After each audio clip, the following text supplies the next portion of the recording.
You just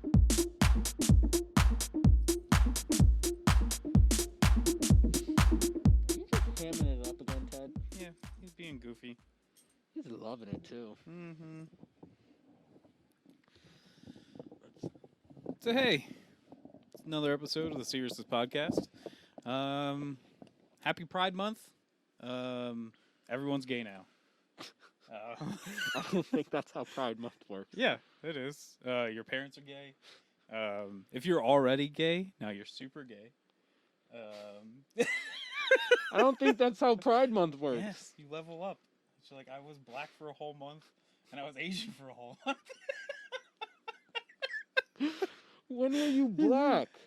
During February. We recorded in February, right? You don't remember that? I'm pretty sure you were still white. Isn't this how this works? I'm very fucking confused. I don't.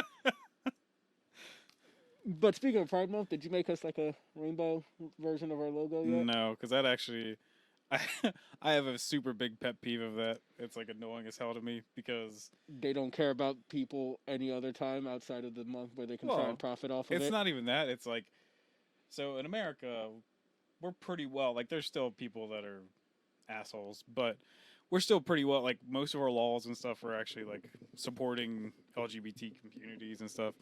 But then, like, every single company around the world that did this, they did it only like in Western civilizations where it's fine. But in places like the Middle East where they actually like throw gay people off of buildings, they didn't do it. So it's like that's where you could make the most change, but you refuse to do it.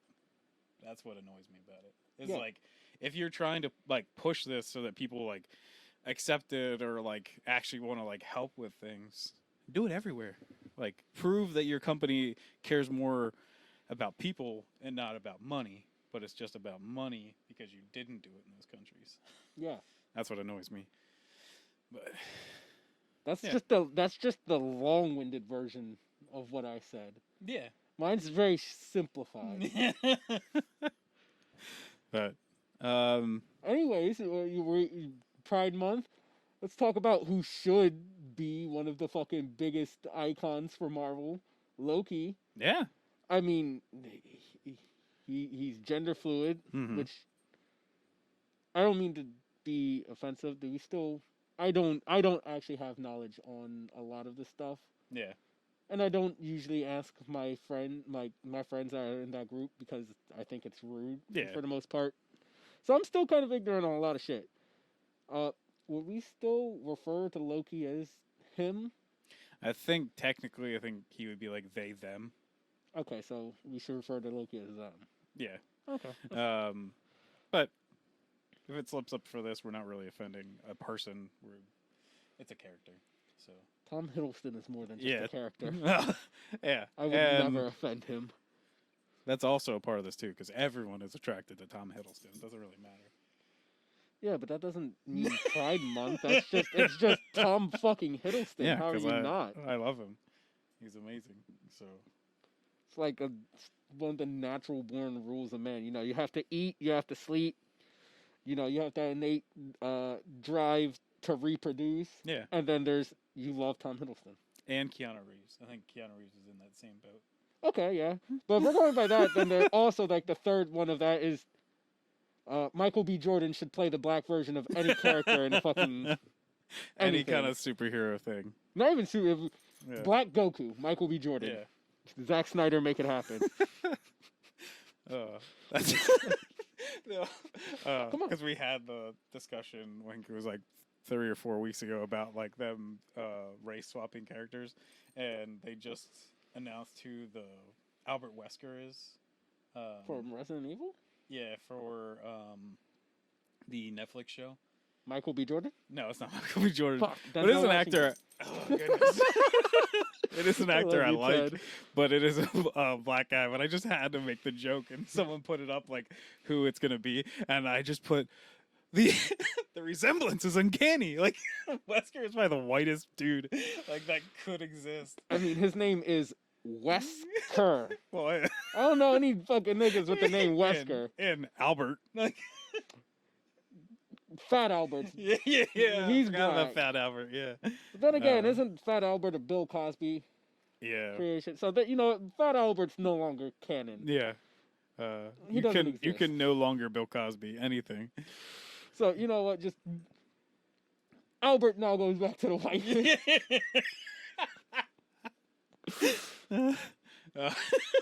They even spell fat correctly. They put an F in it. Yeah, nah. But today we're talking about Loki. The Glorious Purpose. Yeah. Both of us, I think, loved it. I did. We both believe it's the best thing that Marvel as a TV show has done so far. At least as far as episode 1 goes. Yeah. Let's not say this That's shit and like the rest of the fucking like, series bombs. As a just straight up starter. Because even I'll even include not just the Disney Plus stuff, but even like the Netflix stuff. Like I love Daredevil is probably still my favorite Marvel show. But this is awesome. And it basically, the whole entire thing rests on the performance of Tom Hiddleston being amazing. And even Owen Wilson. Yeah. Wow. Doing awesome. Like, I actually loved his character. Like, I don't know anything about the TVA. Like, usually I even research or try to figure out something about, like, weird stuff in these universes. But I was just like, I'm just along for the ride. I'm not going to look into anything more. I'm just going to be happy. I don't know much about the TVA. I don't know their names off the top of my head, but I knew like the names of like the timekeepers, the 3 niggas with the faces on the shit. I only know that because one of them is Mephisto, and oh yeah, it's all right. You know what? Let's put. I'm gonna put the Mephisto bullshit aside because there's actually something, a Mephisto joke I got for this fucking episode. It's not even the devil stained glass window. Oh, that's too obvious. Yeah, that would have been the easiest. Yeah, so I got a wacky Mephisto theory for this first episode already. Yeah. I'll save all my dumbass jokes for that one. But so I guess we should talk about the episode. Yeah. Start from the beginning. Hopefully go through the actual thing in chronological order. I don't know. Doesn't really much matter. We probably won't succeed. But well, okay, hold on. So clearly they jump right off of where he disappears in Endgame. And this is one of... I do have a couple of gripes, but none of my gripes really come from the show. Like, if anything, this comes from Endgame. When Loki gets the Tesseract, I fucking hate the fact that Nobody all the cares. guards around him are just entirely oblivious. Yeah, they're all just staring right at Robert Downey Jr. for some reason. Like, if they were, I don't know, reacting to Tony Stark having a fucking seizure or the Hulk bursting through a wall, I could understand it. But they're just kind of standing there as all this shit happens, like they're fucking NPCs that forgot to react. They are NPCs. I know, but you know what? Most games at least make NPCs have somewhat believable reactions this is just nowadays. A cheap video game AI. Yeah, I fucking hate. It's something that I hate. It's a real pet peeve because it just makes the whole scene look stupid. But it's from Endgame, so most of that goes to Endgame rather than Loki. Though I did question myself why he fell from the fucking sky. Like, I don't know if he couldn't control it that well because he wasn't like. He didn't. I don't know. Was really curious. I don't know why he can't. Is it because he can't speak or something? Or I don't know. I just thought it was like an Iron Man callback, but like, I was like, well, I do like the fact that he immediately jumps on a rock so he can stand up higher than everybody else. But like once he actually like the TVA people show up and everything. I don't know, just like all of it is just so fun and like this is clearly I think meant to be more of a comedy, but in certain parts of it they do like once again Tom Hiddleston, amazing actor, does some amazing like heartfelt. You feel him like dealing with his mother's death and stuff like that, and then even dealing with his own death and like his like I love when his face starts to change from like sad to just like fully just angry. Like it's just such a good like turn. And but the that lady or whatever, Hunter B52, yeah, some shit. I don't know. I'm bad at math. Just does that thing where it like freezes him in time, and he's just like, just after getting hit like once, and it's just like every single part of this is just fun, and I like all the weird fiction-y kind of stuff, and that it's like in this very like office building-y kind of thing where there's just like normal tropes for like what an office would have. Yeah. But it's in this super secretive, weird, like dimension, area, plane of existence, planet. Who the fuck knows? I like too that like immediately and like that Loki disregards that these gods could exist. Like and he's because he's like, well, I'm a god, but like this is like these people aren't anything, like they don't exist and like all this stuff. And then so I don't know, like just how the episode built the whole entire time. I loved it.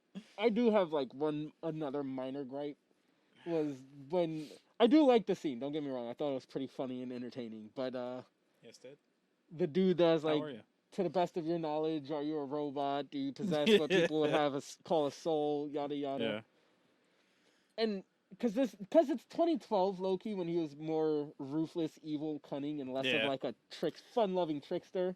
They basically like, that's the only thing I could see that I had problems with too, over this, because it's like it's not our Loki now, like where he is like Loki from Ragnarok or whatever. Like that basically is the attitude we got, but we have angry Loki, basically. Yeah, we have preteen, edgy. Yeah.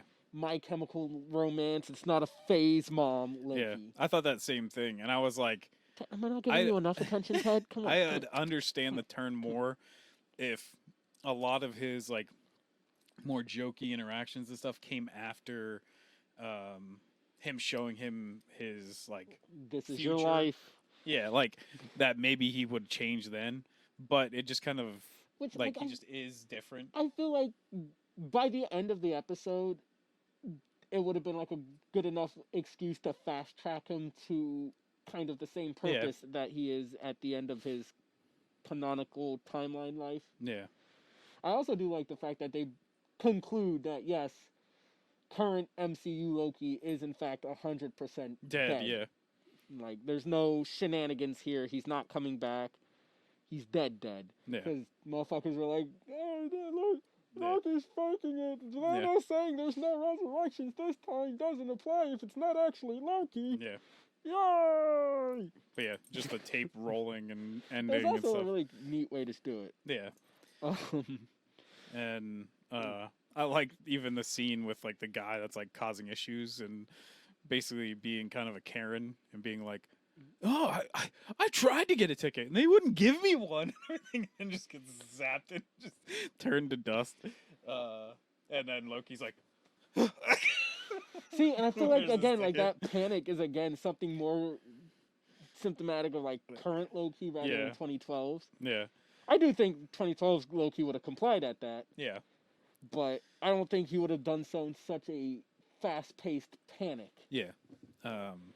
But small character gripes like that are really my only problem with the show, at least off my first watching.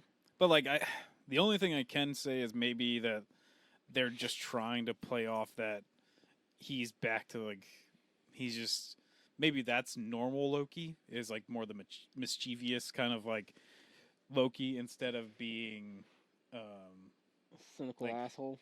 Yeah, or like the angry one that wanted to destroy or rule the world or whatever. Which becomes a very big part of this episode because of questioning him over and over about why he did the things he did. But also think maybe I jumped past. Did we already see Owen Wilson's character dealing with like the murders of the TVA people? Doesn't matter. Do we always go canonically through an episode? Anywho, Owen Wilson's in like France from what 1856, some shit. I don't know. I think probably even earlier than that, but yeah. France, 6 AD. Yeah, very much. Their people are getting murdered somehow, and as of then, we don't know who. Maybe Mephisto, because a kid points at a picture of the devil, which I think was just supposed to be like a stand-in for Loki and his horns. Yeah. I think the kid's chewing on like some kind of like bubble gum kind of thing. Yeah. And they're like, "Yeah, we gotta take that." Bro, that was probably some bomb-ass gum. That's probably the best thing little nigga had in his entire life, and they just snatched it up from him. Gotta eat like mutton all the time, and then he finally had to have some freaking bubble gum. It's the closest thing to cake them niggas got. Yeah. Actually, French make like awesome food, so. Yeah, but it's like 12 BC. They didn't have anything to make good food back then. I think it was like the 1600s, but yeah, sure. You know what's in the 1600s? 6. You know it goes into 12? 6. Okay. Case closed. There's some fucking math for you. How about that?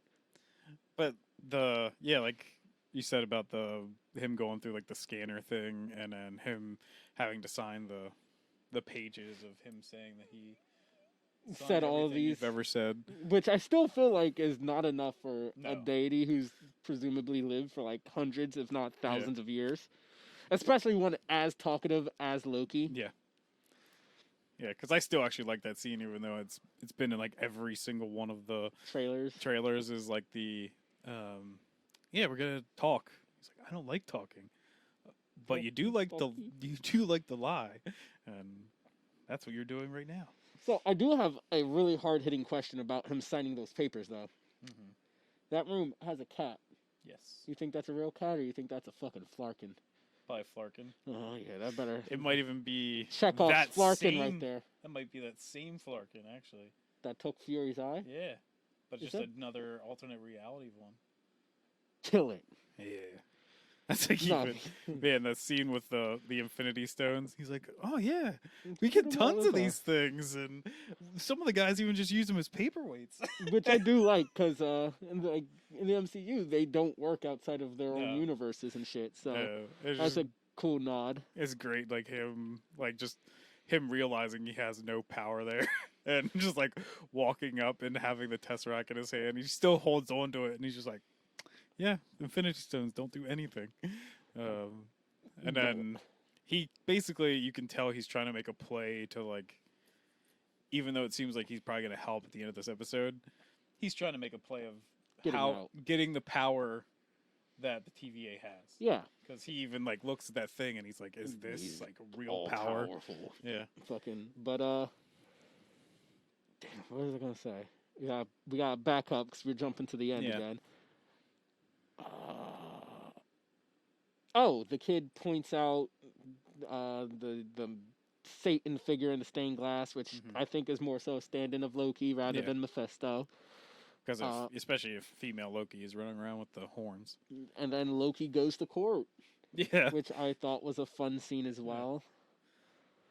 I'm the god of mischief. If that's what I'm guilty of. And but doesn't accept that he caused any problem. He tries putting it on the Avengers. Which I do love. I thought that was great. We got to back up some, because we have probably one of the most important nuggets for the MCU is Miss Minute's depiction on how everything began with the TVA, the Timekeepers, and the multiverse. Did you know that's Tara Strong that does like Harley Quinn and stuff? Yeah. I saw her name in the credits. I watched through them. Yeah, because I thought something was going to happen, and then nothing happened. I just thought I like the way they've been doing the end credit sequences for these shows. And they're all like the same. They all have just like this certain feel of like unraveling the mystery of stuff and everything. And I don't understand any of the images, and most of them, but I still like watching it. But so in the beginning, everything existed within multiverses. The multiverses went to war, and the timekeepers emerged to not split everything up into its own verse, but fuse them together into one singular universe, which is our current one, the sacred timeline.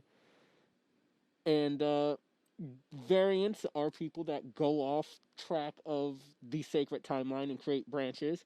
And through these branches, if they go on for too long, they make everything go unstable and will revert the world back into a state of multiversal madness.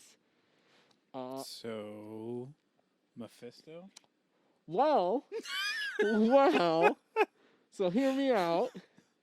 If you look at the TVA, like all the posters and shit around it, it's kind of Big Brothery. Mm-hmm. Like there's a lot of propaganda. Yeah. So. Police state. Yeah. But there are amongst like the paperweights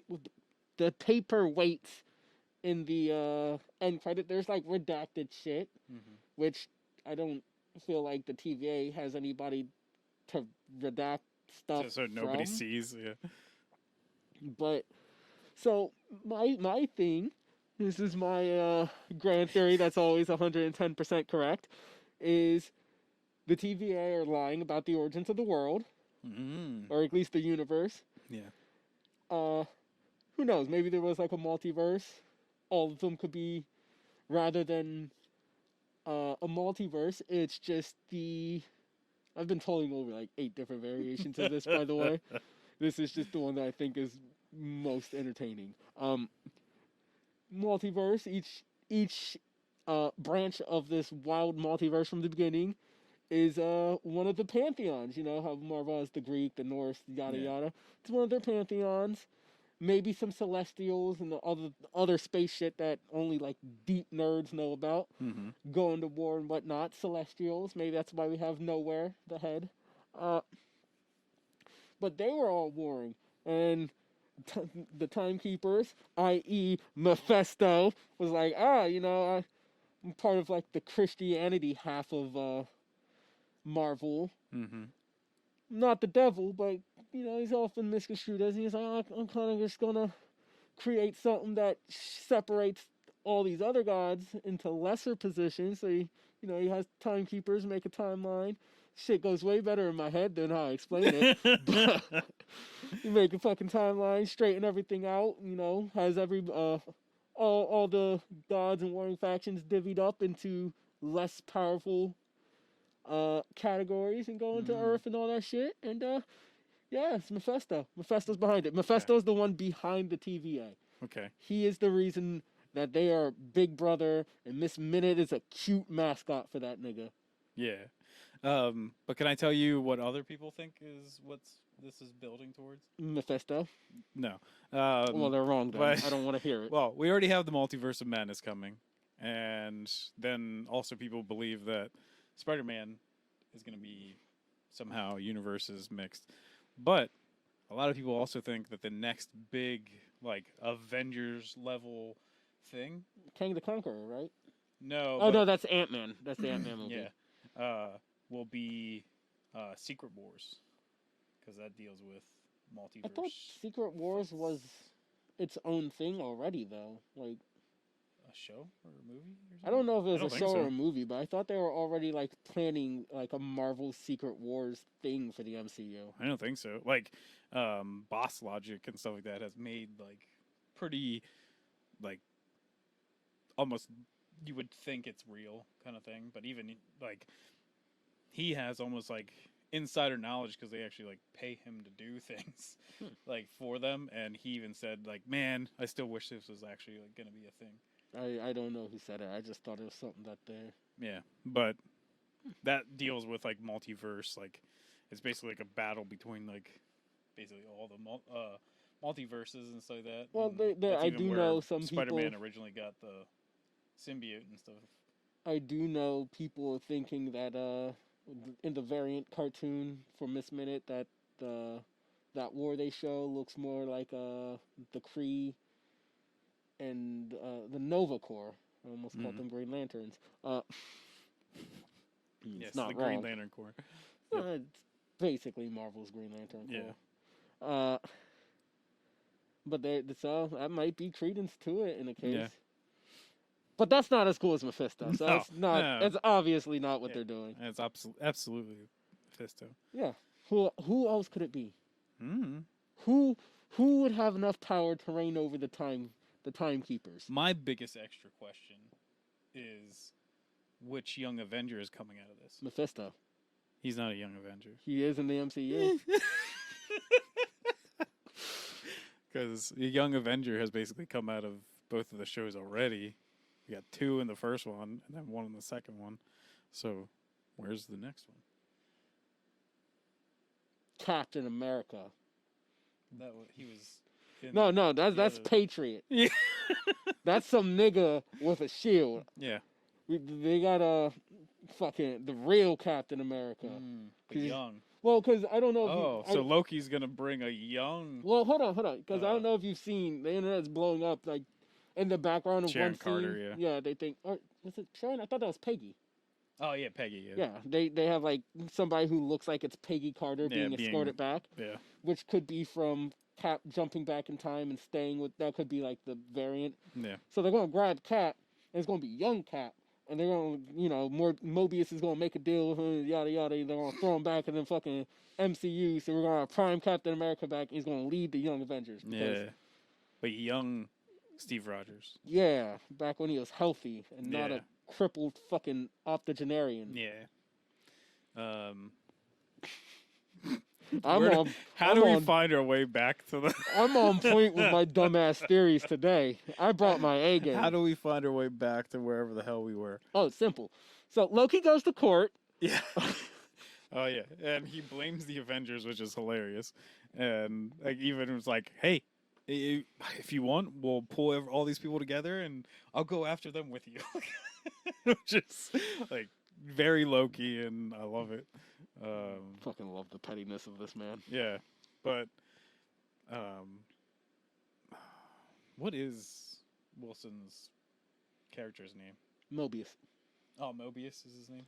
I keep wanting to say Morbius because, I'm acquainted with that. But Mobius, while he's in France, is told that basically they don't really tell you what happened, but it's basically that they found Loki. So they hand him like a paper that has Loki's info on it. So he goes to the court, and they're basically ready to just disintegrate Loki as a variant in the multiverse or whatever, or in the timeline. But Mobius stops him and basically was like, "No, I need this man. He's gonna help me with something." And nobody's really that happy about it because they want him just taken care of right away. But he has his I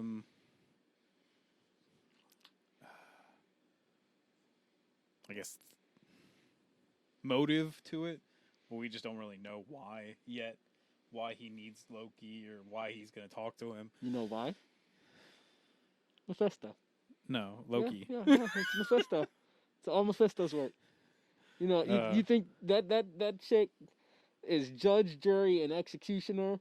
She could have had Loki killed right there on the spot, and she didn't because she's in the palm of Mephisto. And you know who Mephisto is? The middle head in the timekeepers. What if why he's the middle head? Because he's right there, like she's in the center of him. So that's them saying, she's in the palm of his hand. What if Mobius is actually Mephisto?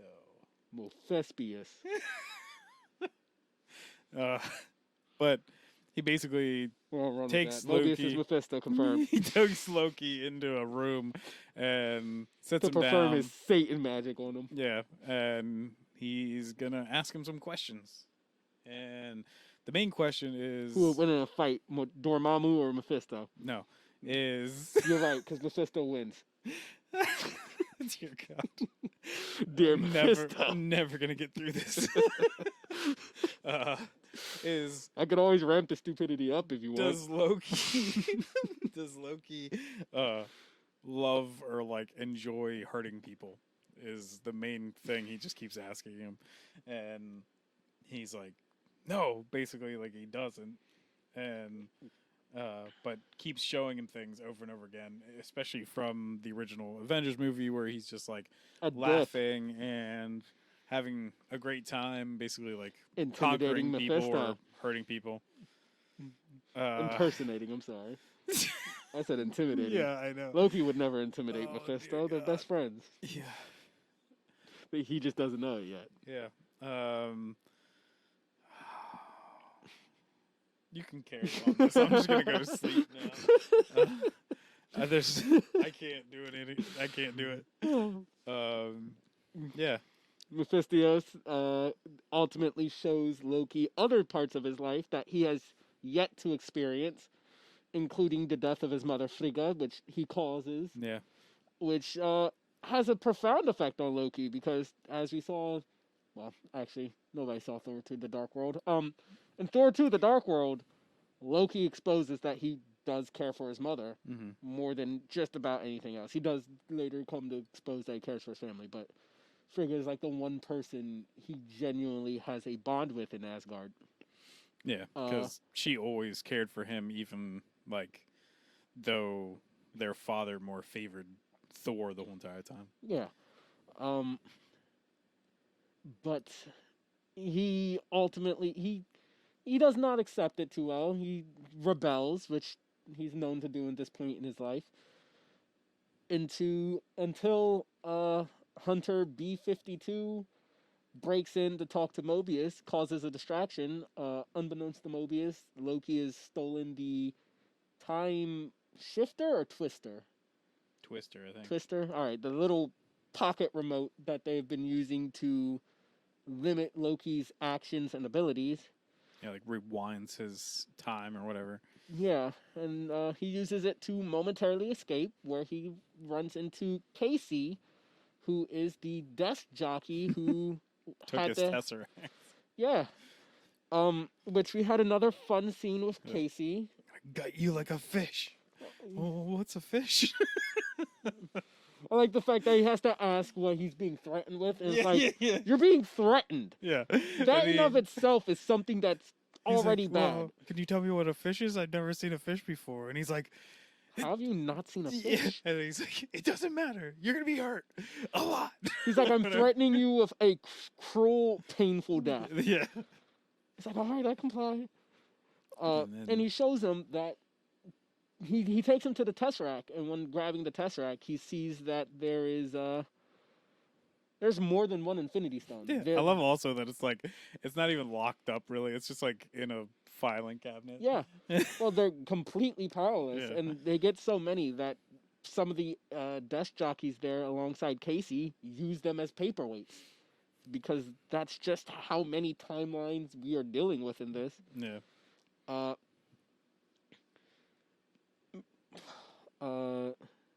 So upon this revelation, Loki sneaks back into the room where he was being interrogated by Morpheus. That's also not the right name. Mobius. Yeah. And he sneaks. He basically just teleports. Uses the thing again to take him there. He rewinded time stealthily. Yeah. And he sits down and I'd say watches the rest of his life, but he just fast forwards to the most important parts. Yeah. But what I thought was interesting, because this is like 2012 Loki, he already seen Frigga die. So I kind of just assumed he would fast forward to the end of his life, see how he died, and then maybe rewind back. Yeah. But he actually goes back and rewatches Frigga's death, mourns her a bit more properly, rather than just like lashing out and denying that this is true. At which point, because also kind of missed too. But once because we talked about it before, but once he realizes that like the Infinity Stones have no power, is that this is all basically real. That's when he says also like, is this true power or whatever? Oh yeah. Because he's accepting it now. It's not just like where he was denying before that his mom's not really dead. He's now accepting that all this is real, because like the Tesseract that he just had can't do anything. Like one of the most powerful things in the universe to him entirely So pointless. That's also why he's accepting more that, like, oh yeah, like I must have actually like gotten my mother killed. So yeah, but I also like it's 2012's Loki still. Yeah. And he was very much more self-interest wise. Yeah. So seeing that he stops, properly rewatches and mourns like his mother's loss, he comes to terms, and then he goes to like his time with Odin, and he gets to watch Odin's last moments where Odin confesses that like he too loves Loki like a son. Loki is his son. And then he even watches like a couple of his moments with Thor from the rest of Ragnarok, where he like says, "I do actually like love you, brother," or whatever to him. Oh, and then he then comes when to they fight realize together that he is accepted and loved by his family, and that he doesn't need to be a shit waffle. And then to ultimately see himself die at the hands of Thanos, which I also like because the way they framed it, when Endgame Loki is like you will never be a god, or you were never a god or whatever. The way they framed it, because Loki's there in the fucking shot, so it looks like Endgame Loki is saying it to 2012 Loki, which I love that cinematography for that. That was. We also forgot some might be a bit on the nose, but the other stuff like him being DB Cooper. Yeah, which was all for a bet rather than any time shenanigans. I think it's actually kind of like fun though that like that also showed that maybe you can kind of accept that maybe even 2012 Loki had pieces to himself that didn't make him just like a complete asshole all the time. It also just goes to show how reckless Thor was in his youth as well, that he was not really king ready. Yeah. But it's fun. I do like it. Because they talk about something else too that he did with Thor, I think, when they were younger and everything too. I was really upset that they didn't reference Loki turning Thor into a frog for a bit. Yeah. Oh, that would have been great. But basically now Mobius comes back in. Well, I forget, he does fight B-52. B-52 again. You know. I'm pretty sure that's not her number. Yeah. B-52s is the band that sings Rock Lobster. I don't know why I keep calling her B-52, but that's just the number that came to mind. But he fights her, bests her because he manages to throw his fucking collar around her, which if his collar was that fucking easy to take off, why have you been wearing it the whole time? Oh no, didn't you see? Did he push a button for it? He used a thing on her. Oh. He grabbed her arm, turned it back, and used a thing that she actually, I think, had on like her wrist. Okay, to disengage it. I didn't see. Yeah.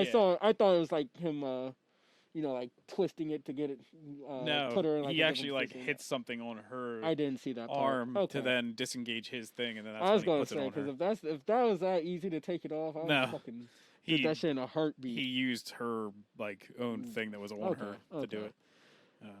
But he throws the collar on her and has some hijinks, just constantly rewinding the fuck out of her. Stop, please. Stop. Yeah, he was enjoying it too. He fucking. He's like, this is some fucking payback. Yeah. But Mobius eventually returns. And I like the little thing too of him that still having the Tesseract. Well, no, the that what do you say his name is, like Kevin or something like that?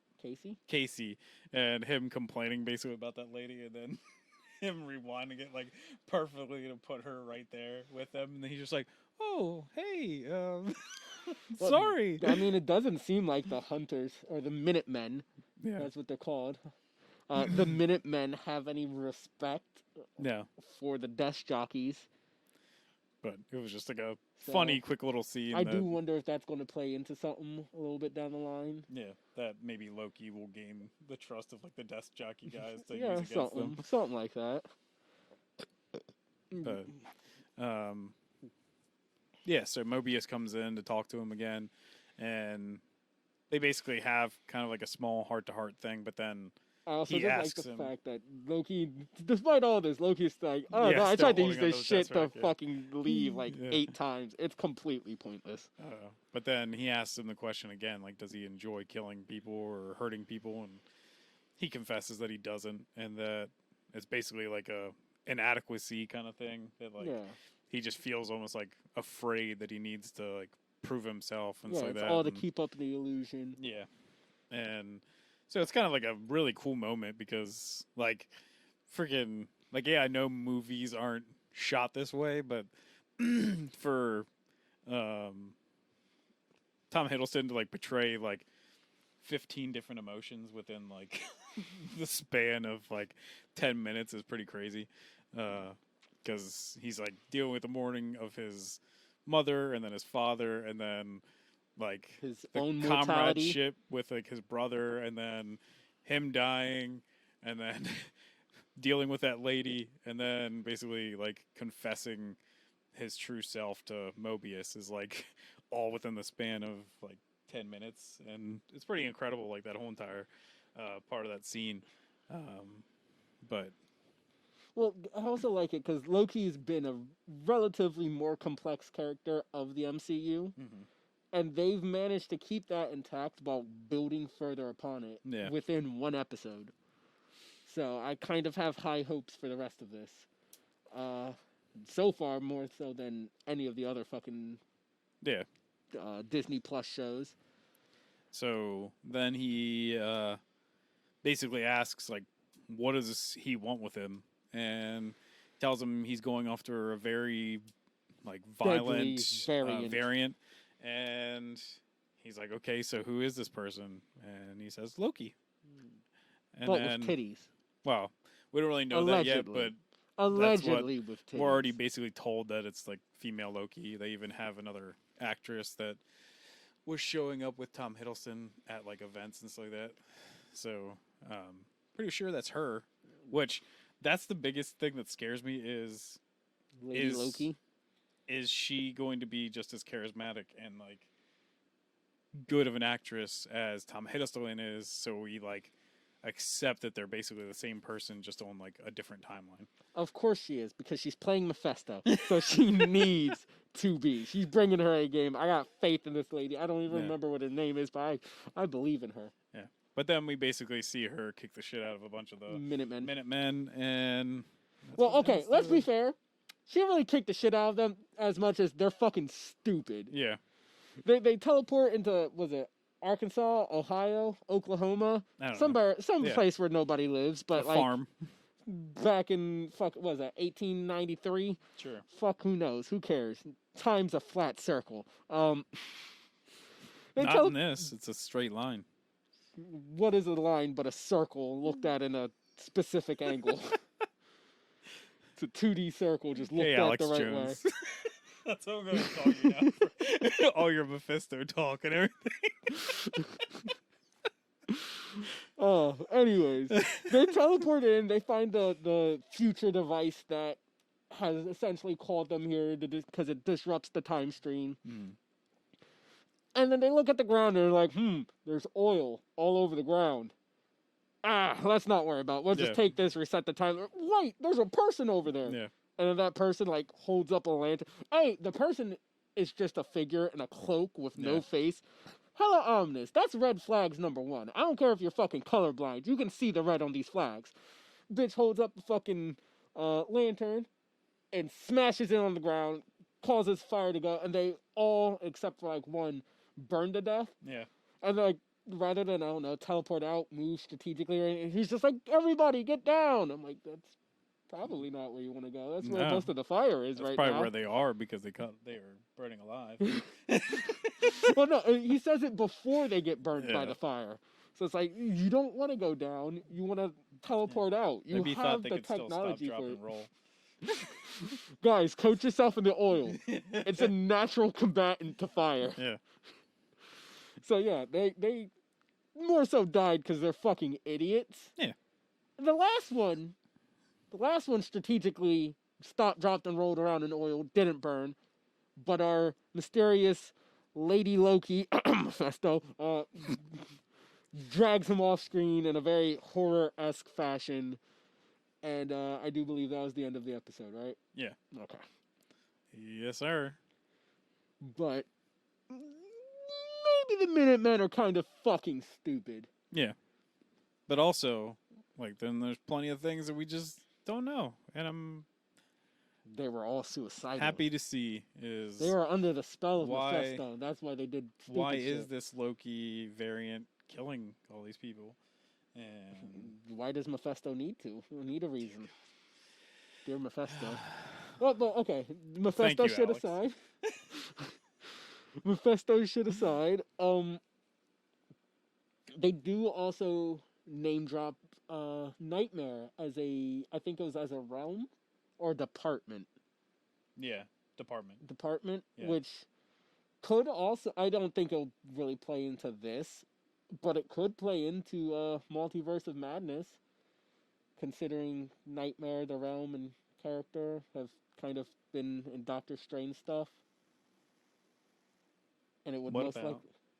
Also, Gore the God Butcher, because his blade comes from... No. Yes. Which would have been one of the gods warring against Mephisto before things got straightened out in the timeline. Yeah. So you're admitting you agree with me. Because he needs the all black. Yeah, so you admit that you agree with me. Yeah. Which means you know that Gay during Pride Month, the everything. water turns the frogs gay. I've cracked the fucking case. Well, did the frogs turn gay in June? Probably. Oh. I don't know. I'll call like Thor. I said, we're all gay right now. So. I'll call Thor and ask. Boom, tied it into 2 previous talking points. I'm on a roll with my stupidity today. I haven't even amped it up. This isn't even my final form. Well, is that all we have to say about Loki, I guess? Do I have any other wild theories? I feel like I did coming into this, but I didn't write any of them down.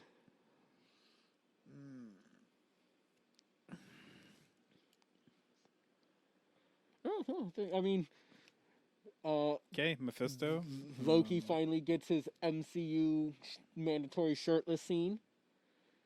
Yes. I just love too, like how disturbed he is that thing just like takes off his clothes in like a second. He's like, we don't have to do this. I think we went over all of my Big Brother shit for the TVA.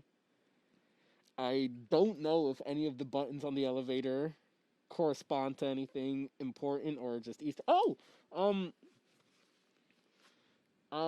The people going off track and creating like a branch timeline. It's called a Nexus, and Scarlet Witch, WandaVision. Wanda's referred to as a Nexus level event or some shit like that. So there's a connection there. I feel like there's a lot more in that cartoon that described things that I had to talk about. Most of it was stupid bullshit, don't get me wrong. But I can't remember. That Flargan cat in the beginning room, do you think their tentacles are like smooth, or do you think they're actually like cat tongues where they're like barbed? Yeah, they're like... So that probably wouldn't feel good to get fucked up by a Flarkin. No. Especially if you're like expecting that shit to be used for like some hentai shit. That definitely ain't gonna feel good. I'm glad they cut that out of fucking Captain Marvel. Though it might actually have made Captain Marvel a better movie. No, yeah, absolutely. It'd have been more entertaining. Anything would have made Captain Marvel a better movie. That's not true. It definitely... Captain Marvel's biggest problem is it's a boring movie. Yeah. Loki would have. Oh, hell yeah. But seeing Samuel L. Jackson get eye fucked by a barbed tentacle tongue from a cat monster alien thing, that would be pretty fucking entertaining. Yeah. It'd also probably be rated R, so I don't think they'd do it. So, I think we can move on to another bit of superheroes. The X-Men in the MCU confirmed. No. Mephisto in the MCU confirmed. We're going to the far-off land that is Japan. For the Wolverine movie? No. Because that wasn't a good movie. No, that was a horrible movie. This isn't a movie. Okay. It is a Japanese comic book. I believe Deadpool? I believe they call them mangas. No, that's for Donald Trump supporters. That's their hat. Oh. Or mangoes? No, that's a fruit.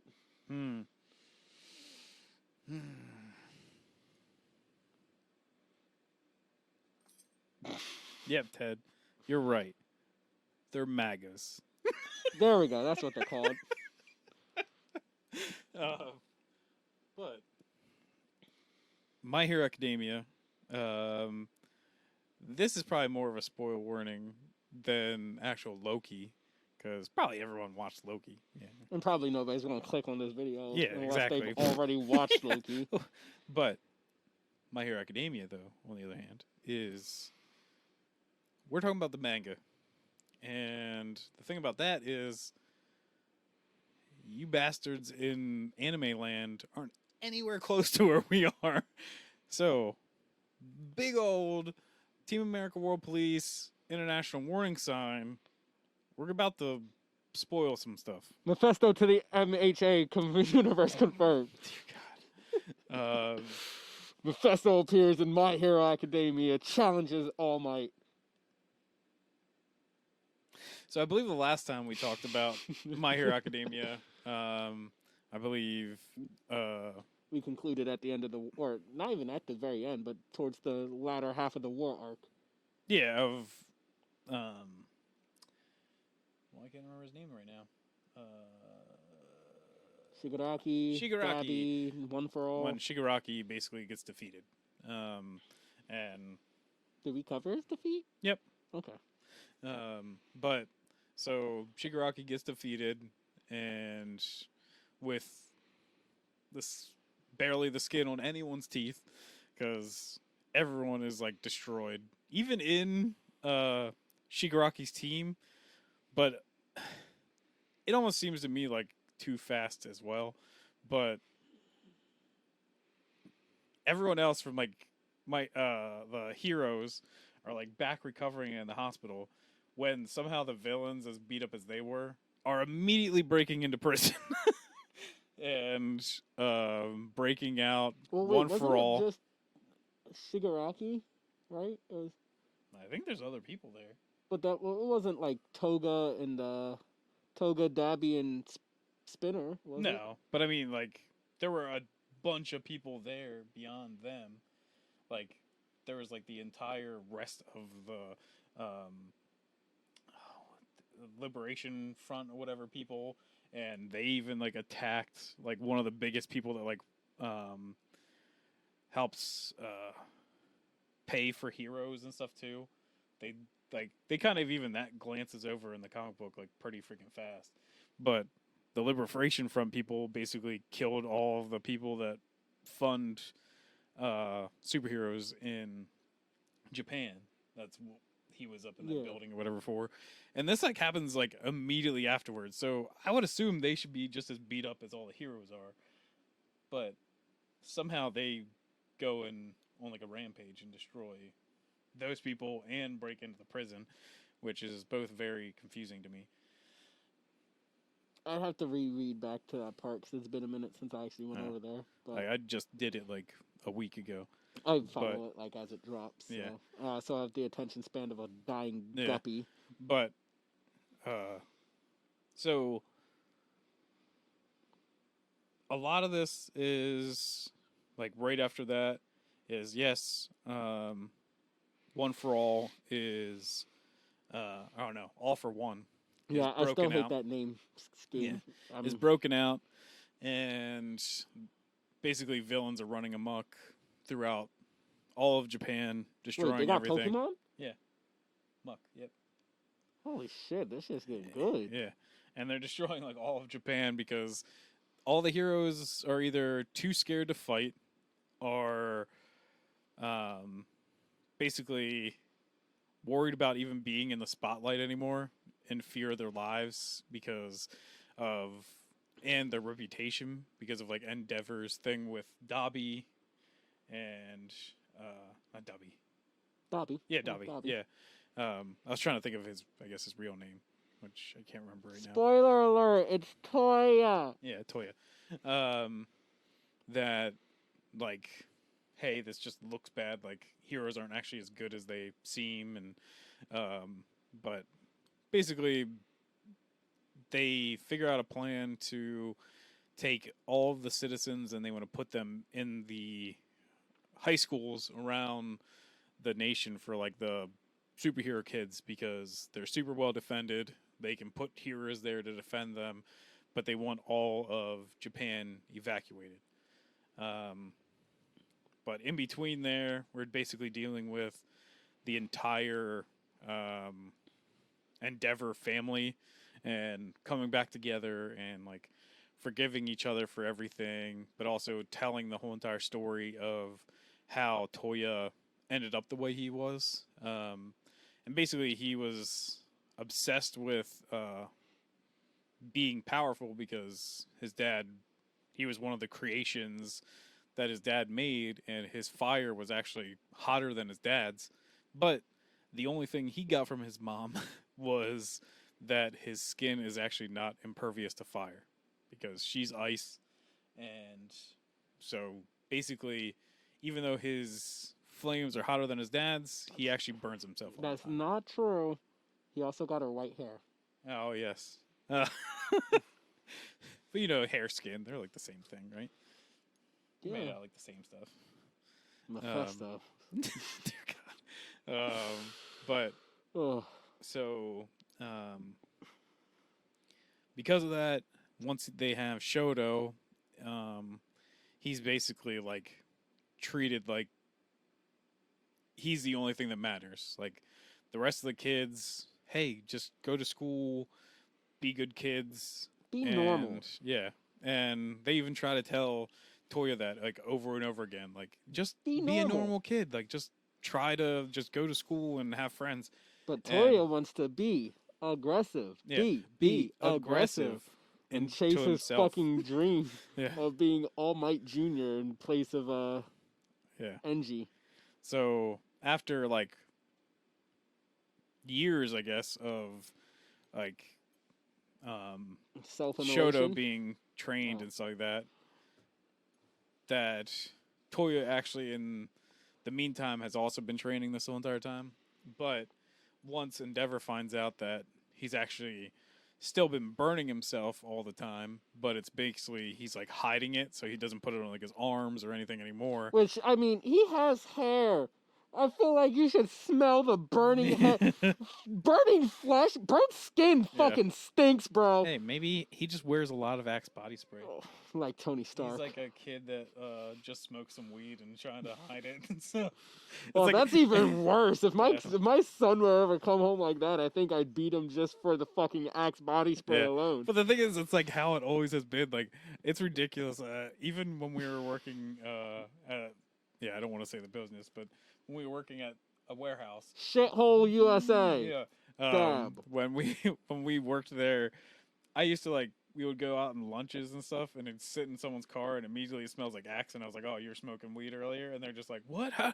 Can you smell it?" I'm like, no, idiot! I can tell you're trying to cover it up. Like, so it's just like I always feel like the weed smell would have dissipated more than 10 gallons of Axe body spray.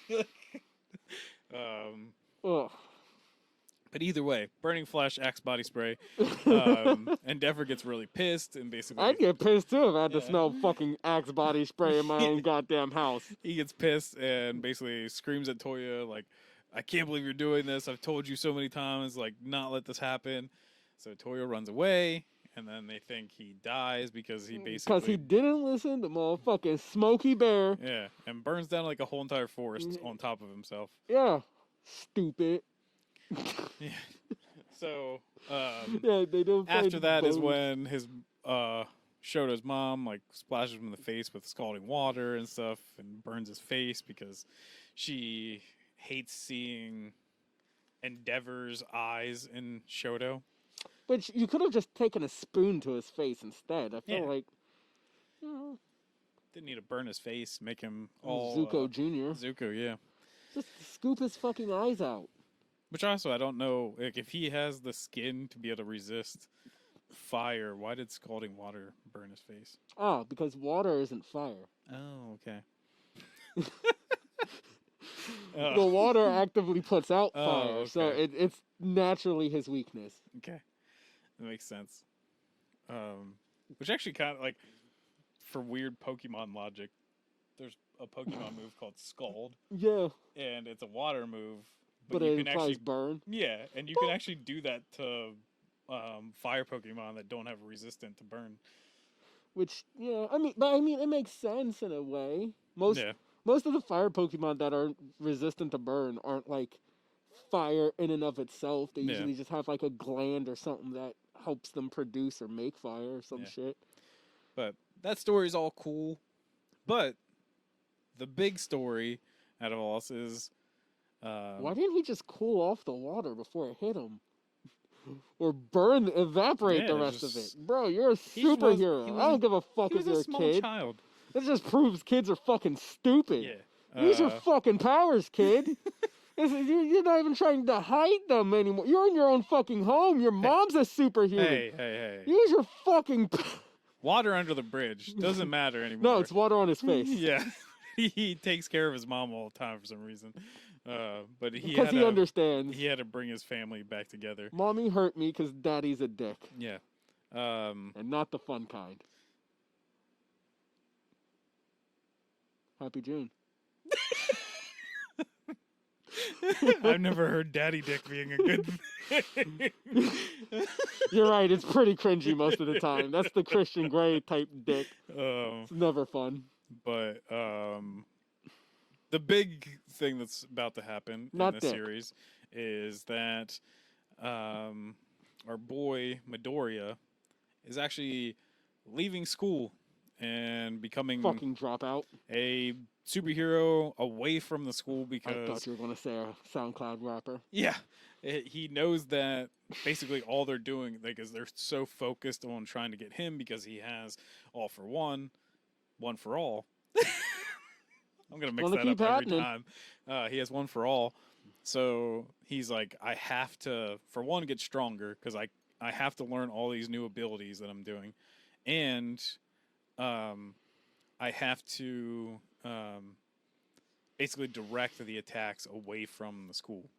And he's basically running around as Batman Midoriya because he actually finally has his hood up, but they make him look so badass with that stupid, like, bunny-looking hood with his just blacked out, like, eyes and stuff. He does look so badass. Sick. And, like, from the looks of it, you'd think he's undergrown this development. Has become, like, gruff and gritty. Yeah. Nah, he just looks it. Yeah.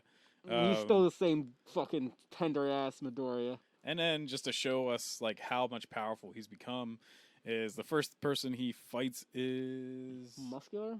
Isn't his name? Yeah, I think Muscular, yeah.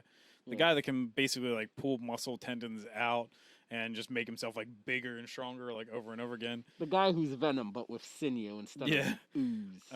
So, basically, Midoriya saves these two other kids that we've met before at, like, one of the... hero license provisional exam thingies. I forget their fucking name. It's the Quake nigga and that one chick who I also forgot. Yeah. But Midoriya takes him out in like a second. He literally, like, it's like this big build up and the guy's just like, oh yeah, like, I've come for that ass, Midoriya. Yeah, and he's like, you're quiet now and everything, and like, I don't like this, like, come on, come at me. And then Midoriya just like thinks about it, does like one split second, like, hit, finds a space in between his fibers and takes him out. It's literally like a second, and he's like, yeah, I didn't even have to use like most of my power. So, but I do think, if I remember correctly, part of it was because Muscular was still reeling from the one dude's vibrational attack. Yeah. But it's like, I mean, it's still kudos to Midoriya. Yeah. He's still like, he figured it out and acted upon it and everything. The other kind of like cool thing is, kind of before all this, is that he spoke with all of the other adult niggas. What do they call them? There's a name for them, like the adults. No, the descendants of. All the successors, inheritors. What the fuck is it? It's got like a certain name, but the all for oneers. So, all of them but two are basically talking to him and sharing that, like, he's got to learn all their powers, like learn float, learn black whip, and smoke, I think. Some of these names for their powers are really fucking whack. But he needs to learn all that before he can like truly gain a hold of One for All. Especially the other big news is that the only person that these powers really work on is someone without any ability. If someone gains it that has an ability, it deteriorates their body rapidly. So basically, there are no one that is born any longer that don't have abilities. So Midoriya could literally be the last person to have One for All.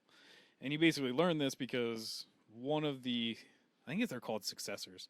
One of them, spoopy ghost people that live inside of his head.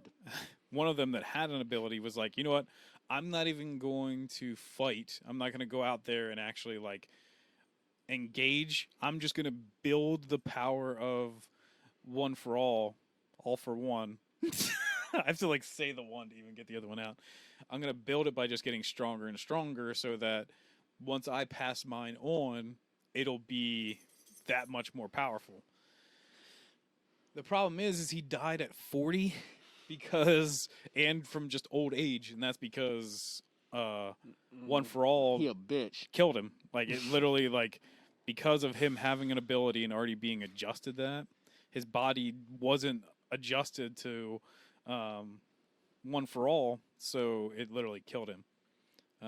Which is kind of a cool like thing because also a lot of people are like, man, I hope Midoriya actually has a power and it's like secret and he doesn't. Like this is literally the first full thing that you're like, there's no way Midoriya has a power because he is their perfect like successor for One for All. You gonna let him out?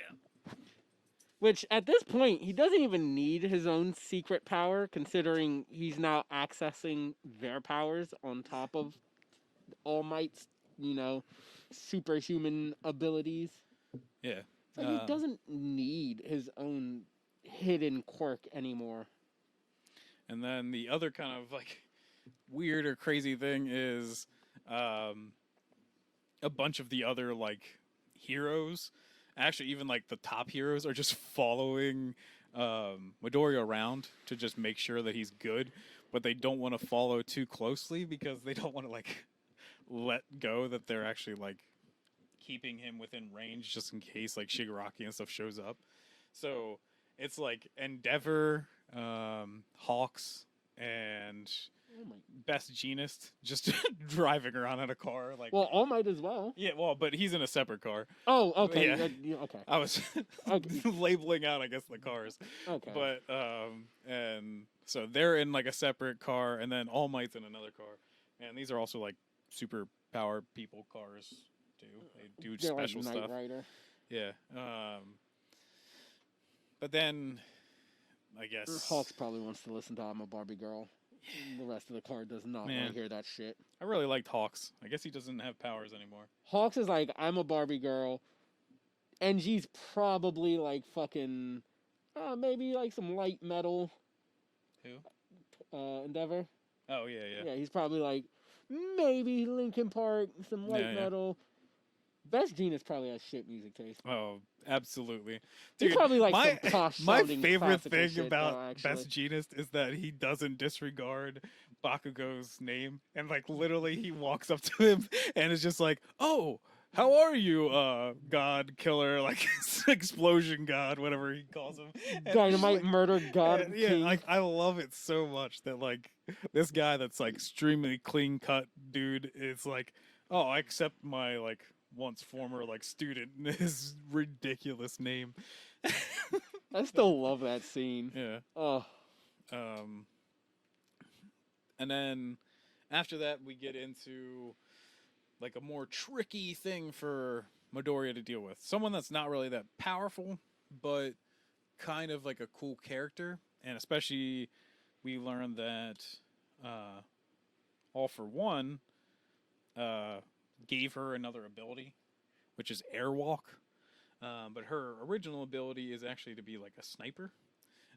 She takes pieces of herself or her hair and turns them into specialized bullets that she can like curve and make do like specific things so that basically she can't miss.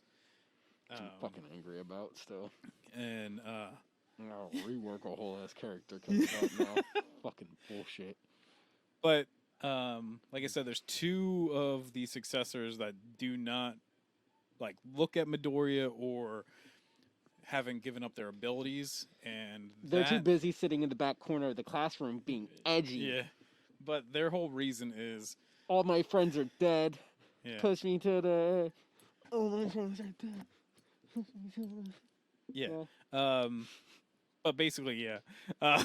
So they ask Midoriya, basically, tell him that he'll have to kill Shigaraki. Which I'm down for child murder. But Shigaraki's Midoriya, still a teen, right? Probably. Yeah, I'm down for child murder. Midoriya basically refuses and says that I can still feel like the child that's in there that just wants help, and I want to save him. And the other successors are like, thank you. This is actually what we wanted to hear. We want you to be like a hero and be able to save him. The issue is the other 2 that are staring at the wall don't like that because they lived through the worst of All for One and him just murdering like everyone they knew. So they want revenge. They want Shigaraki to be murdered. They want All for One to be murdered. And it doesn't seem like they're really going to help. But like, I mean, I think it's also more than revenge. I think they're looking things more of a cynical or realistic thing like, that make sure that this can't happen again. Yeah, like we want to stop this for good. And so, by the very end of at least the last one I read, it seems like he's about to tell Midoriya, like, about that power or let it release. But they also warn him that you're not ready for this power, and trying to use it in this kind of fight where you're already trying to like use every second to your advantage to not get shot or killed, it's probably not a good idea. So after that, Midoriya shoots the whole way up through a building and kicks the lady, and that's where I'm off. I will not spoil what happens next. Okay. Because I've read past that. Cool. Spoiler alert, turns out the lady's Mephisto. Yep. There are a few things I want to talk about beyond just like, hey, that was a synopsis of what's been happening. I feel like they're rushing towards an ending. Which I do like animes that have endings. I don't like that, like, even Naruto went on way too long. I don't like by that. Fucking far. One Piece is clearly going on way too long. I think even Bleach at some points felt like it was going on too long. Super maybe should never have happened, especially GT should have never happened. Okay, yeah, that one is really accurate. Yeah. So, but it feels like they're racing towards an ending, and we're leaving a lot of great characters just out of the way, and it just kind of sucks. Like, even like we were talking about it before this, and I feel like even all the stuff with Shoto's family, like Endeavor's family, is just to basically, like, I feel like Endeavor's probably going to die. He's going to sacrifice himself, and this gives him finally, like, the redemption that he deserves. And but I do like it because they are building him. He's redeeming himself already. Yeah. His death, his sacrificial death in and of itself isn't the redemption arc. He's redeeming himself. I do agree. I think it will probably culminate in him dying. But I like the fact that he's putting in work for his redemption right now while he's alive. Yeah. Not enough fucking series and shows and whatever do that. Yeah. It's usually like a Darth Vader kind of thing where he just at the very last second is like, I love you, and throws the Emperor down the shaft. Yeah, basically. Yeah. Too bad Which that I do didn't love kill that. the I love Emperor. Star Wars, but I'd love it if it would have killed the Emperor. I didn't say it killed him. I just said it threw him down I know. I'm just saying I would have loved it if it killed the Emperor, but you know. They had to make 3 more fucking movies. That was shit. This anime, I hate them. Doesn't have probably like we gushed about like guts and stuff in the Kentaro Miura like retrospective or memorial. Send off, goodbye, farewells. So I don't think anyone's like guts level of like super complicated character, but there is a lot of amazing characters that they've created in this. Oh yeah, by far. Manga, like Lemillion, just him being like the most wholesome, good guy I've ever seen, and Lemillion lost his powers for a while. He got it back at the very end of like the fight with Shigaraki. He basically was the only person. He was the only person fending off all the Nomu. He was basically defeating every Nomu by himself. And what happened to him? Like, we haven't seen him since that fight. And it's like, that's a pretty big character. We do see a few characters like Bakugo, Aizawa and stuff, and like them kind of like recovering after the fight. Aizawa's lost an eye. Bakugo is just as crazy as he was, even though he like had a hole through his body. Didn't seem to stop him. That happens to characters all the time. Name 10 anime characters that haven't had a hole in their body.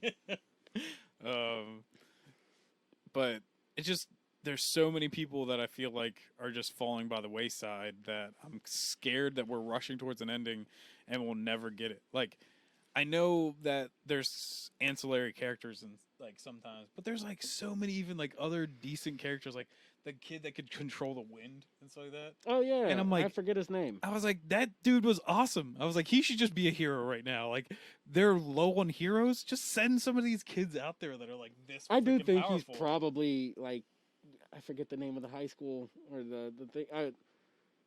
Fuck, but I'm pretty sure he's like there being one of the guards for a thing. Yeah, I do think they're going to appear. I think, or like there might be eventually, like while Midoriya faces down with Shigaraki, there's probably gonna be assaults on like every single school. So we'll probably see like crazy battles. But I'm just like, I want more out of all these people. Like for me, it's just I'm impatient, so I don't want to wait for all of this. Yeah. I'm not so much afraid that they're like rushing to an ending. I'm just too impatient. I'm like, fuck this shit coming out on a weekly basis. I want it now. Well, that's why I just like wait for a while until one of you guys is just like, you really got to read it, and then I'll just binge it all because it feels so much better. It also works out for the structure of this show because we can't just talk about like one issue a week. We have like other YouTubers do it all the time. Yeah. We're talking about one episode of Loki. We got this. Oh man. Talk about some pages. But man, I'm complaining about this right now, but this is still a billion times better than like American stuff right now. Like, I was just reading recently, like, because I don't have time to read everything. Hold on. You know what it's not better than? There's one answer. I know you know it.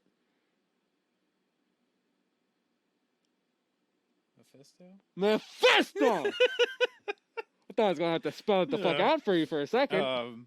But I was going to tell you, don't make me spell that name, nigga. I don't know how to spell that fucking shit. Sometimes I don't know. Like, I don't really feel like reading a whole entire comic book, even though, like, if I like the art, I will, because that'll keep me engaged in it. I still feel that sting from the slap on my thigh. Yeah. If I don't like the art, then I just want a synopsis of the whole entire thing. So I started reading some synopsises of, like... Synopsi. Sure. Is that what the plural was? Fuck if I know. I'm black. Don't ask me this shit.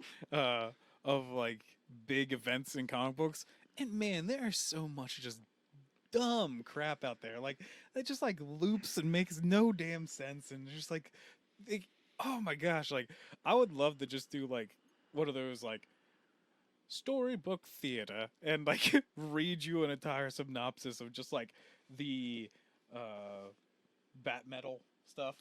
It is literally, like, I swear to God I got brain damage after reading it. It's so dumb. Like, I missed like a couple of the issues of Bat Metal, and then when I tried to get back into it, I was already missing a couple of issues, so I had no idea what was going on. So I just kind of put it down.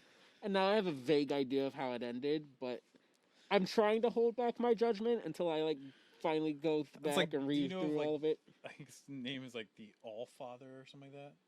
Wait, the Batman Who Laughs?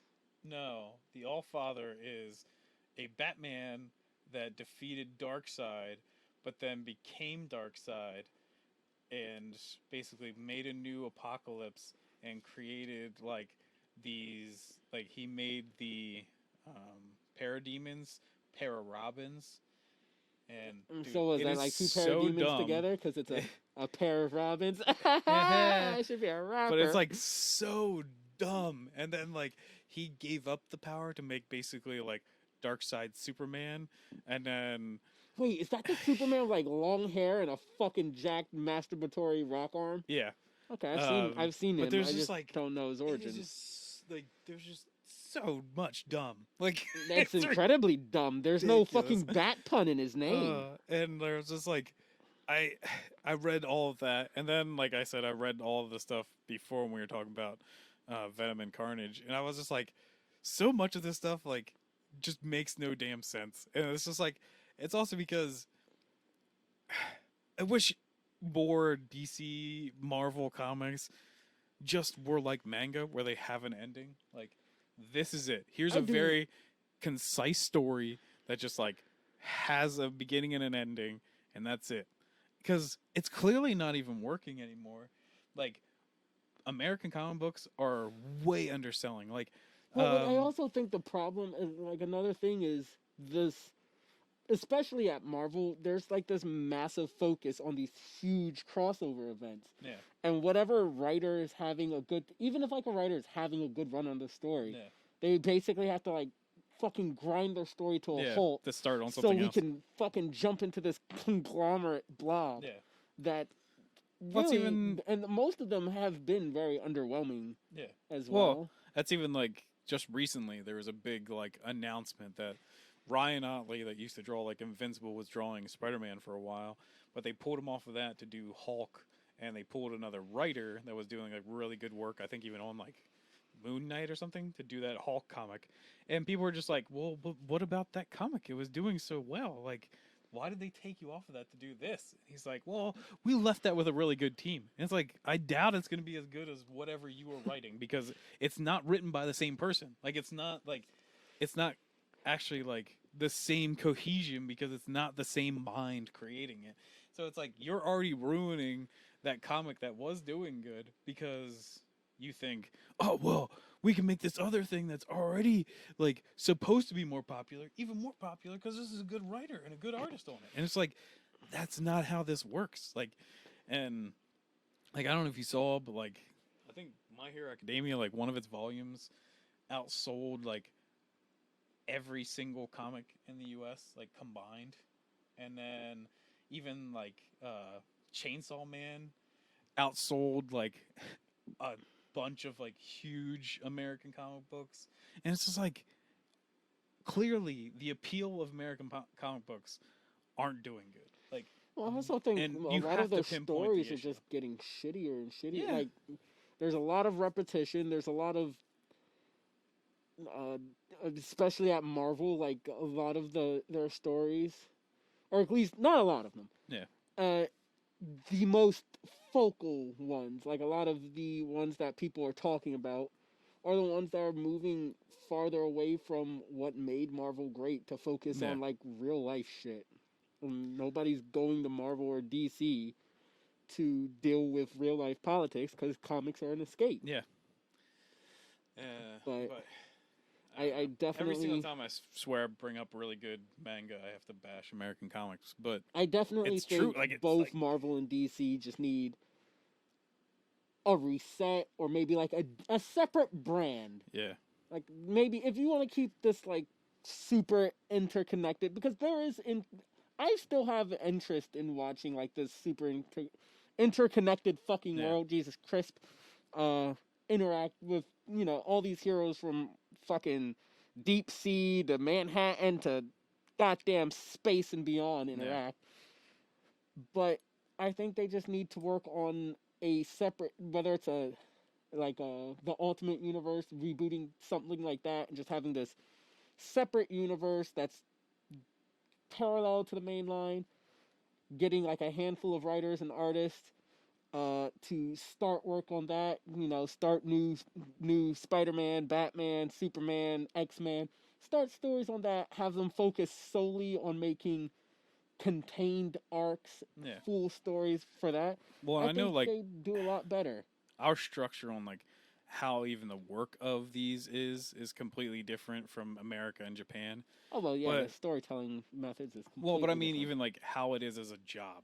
So like a mangaka is like, I'm like the sole proprietor and creator of this thing, and I'm gonna maybe draw it and write the story for 10 plus years. Like, I'm gonna stick with this thing. So every single thing that you see of this comic is literally me. Like, I am this comic. That's what manga is. Yeah. But not even like 2 months of an American comic book, and it can be written and drawn by like 3 different people.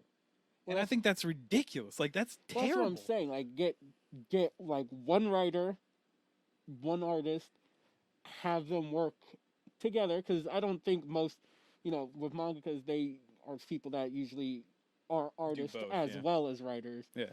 I don't know. I'm sure there are plenty of them out there, but I don't think the big names at Marvel, DC, I don't think most of them are artists and writers. No. So get an artist, get a writer, let them pick the story, their character, or whatever, and let them just tell a single story. Because I'd love to see like one overarching narrative for just their character. Superman or a Batman or something arc that is literally like the same artist, same writer for like at least 3 years or something. Like that they fully tell a story, continuous thing that's not just like segmented weird things. Like, it's so weird when I was like collecting tons of comic books, because in the other room that's across from here, I have like thousands upon thousands of comic books, because I was just like getting every single thing in like the DC line for like 4 years straight.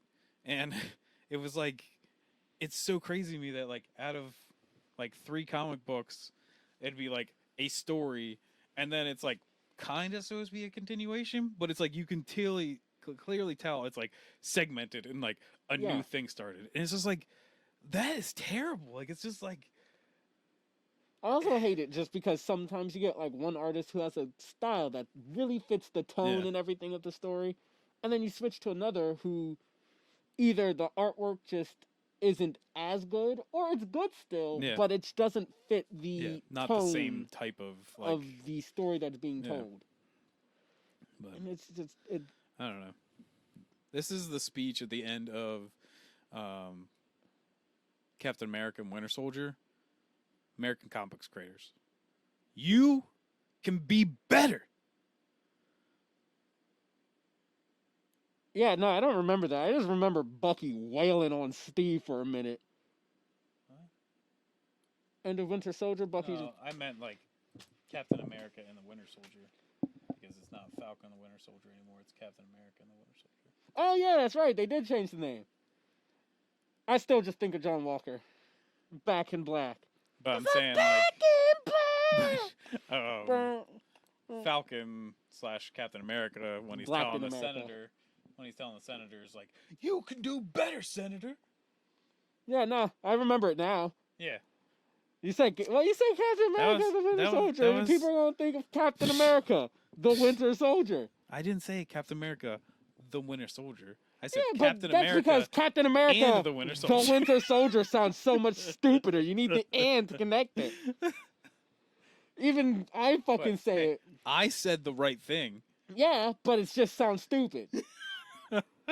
Well, my brain auto-corrected your stupid sentence into something that's not stupid. It's about to be a series, so thanks for not appreciating my joke that I did. Well, I'm black. I'm allowed to not appreciate a black cat. It's not racist if I hate him. But, so once again, American comic book creators, you can do better! You get it now? So who's the U.S. agent in this scenario, then? If I'm white... Korean Manwas. There we go. If I'm white, black Captain America. Korean manhwas, I think. You're right? Black Winter Soldier. So does that mean I get the cool metal arm? Yeah. How the fuck do I masturbate with that? Wait, which arm is his metal arm? His left? Mm-hmm. Yeah, so how the fuck am I supposed to masturbate? Like anyone else does.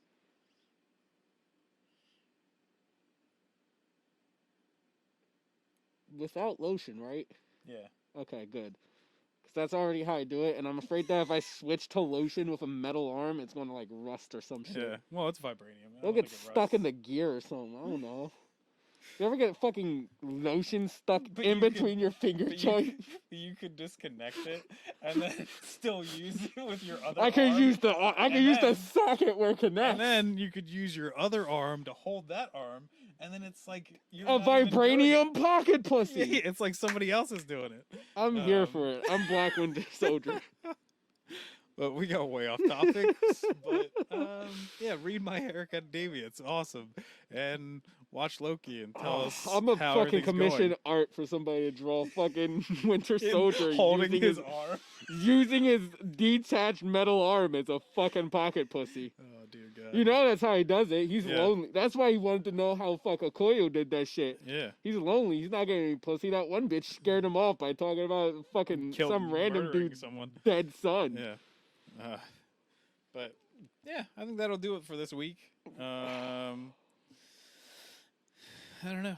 I'm 127 hours my fucking arm, so I can get a metal replacement. No, it has to be my left. I only use my left for masturbation. I burden my right arm with more than enough stuff. Don't want to put it through that kind of I don't want to put it through that strenuous effort. Trauma. Oh shit! But if I get rid of my left hand, that means I no longer have Pamela Henderson. It doesn't have to move that much, though, right? Yeah, it doesn't. But like, I already named it and everything. Oh, okay. Is it Jill? No, it's Pamela Henderson. Oh, because a lot of people just say Jill because it's Jill. No, that's fucking whack. Pamela Anderson. Pamela Henderson. Come on, but yours fucking good. Yours still spells Jill, just like mine does. What? Who the fuck masturbates like this? You fucking jerk off like you're John Cena. You can't see me. The fuck? Well, she gives you a hug. When I hug you, it's not my fucking name doing that shit. It's me. You don't spell out your name with your body? No. Oh, see, mine does. You named the Eiffel Tower? No, A. You lower? You forgot what my name was? No. Now it looks like a clan hood. No, I remember your name. I just don't know what the fuck this is. Just destroying my stuff. Black, I'm allowed to break your property. Yeah, bye-bye. Bye.